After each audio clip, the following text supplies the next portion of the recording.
Hi, Internet. Um, I was literally just about to say that my first goal for this video is to not say nearly as much, and the first thing I say is of course. So, yeah, the first thing I have to say is that I'm going to try and say less than I usually do.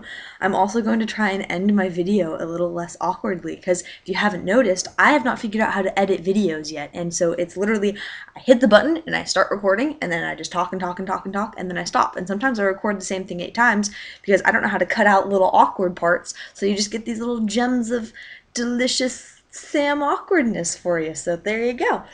But for today, I figured I would talk about um, pretty much my biggest, I don't want to say pet peeve really, but I'll just tell the story. So I was driving home from class earlier tonight, and there's construction and merging of lanes and, just the usual kind of commuting stuff.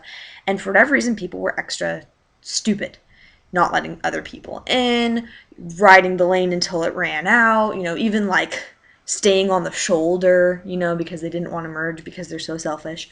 And I just became just this monster. I didn't, flip anyone off or, get a gun out and shoot someone or roll the window down and curse them out. But, for whatever reason, I just become this monster. I just get this horrible road rage and I just flip out. You can ask any of my friends, you can ask my boyfriend. I'll call my mom, Mom, I'm so mad right now. Someone cut me off.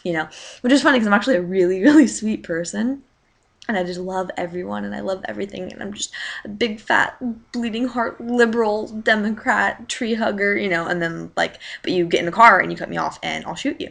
But there was actually this one time, this great story I have involving road rage of sorts. I was at a different school up north and I was with my best friend Kirsten and we were like going to class together. We're college students. We're in the car. And we get on the freeway. It's like a 5-lane freeway. It's, absolutely huge. And there's an accident like quarter of a mile ahead. We can see it as soon as we get on the freeway. Traffic is just at a dead stop. There's fire engines, I almost said hydrants, fire engines and ambulances and cop cars everywhere. And it was, several cars were involved. It was absolutely horrible. And so naturally there was traffic. And it was kind of like, oh, this sucks, whatever. There's traffic. We'll deal with it, right? Because it's not because of people being stupid. It's for a legitimate reason. So we're just blasting our music, having fun, riding out our lane until it ends, right? We had just gotten on the freeway. So we weren't, waiting until the last minute to cut someone off, but we had, our lane had only just barely started merging. And this car in the lane we were merging into pulls out in front of us and just sits there. We're like, at first we thought maybe they were getting out of traffic, like to go over the shoulder because their car was overheating or something, We didn't make any assumptions at first. And then they just sit there, and then they sit there, and then they sit there. And so finally, my friend, who was the one driving, starts honking the horn at him. Not violently, but just like, hey, come on, what are you doing? And he literally gets out of his car, walks over to my side, the passenger side, starts screaming at us. My window had been up. I roll it up real quick as he's walking.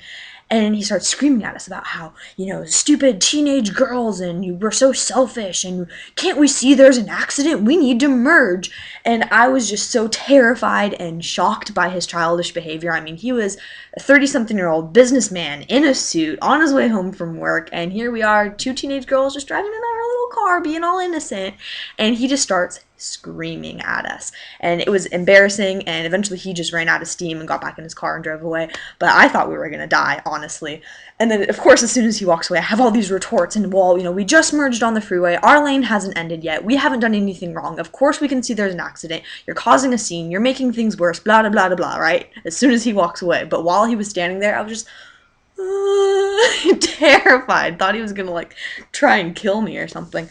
But yeah, that is the craziest road rage story. I get road rage, but nothing compared to this guy. It was absolutely insane, and I really hope that he ended up okay because there's a good chance that he did something stupid and got arrested later that day because he was obviously having issues. But yeah, that's my road rage story, I suppose. Yeah, my friend and I like to reminisce over that sometimes because it's just a really good example of how crazy people can get sometimes. And it also reminds me that as much as I hate my road rage, at least I'll never be as bad as that guy. So hopefully you take a good lesson away from that and that you've enjoyed my torment.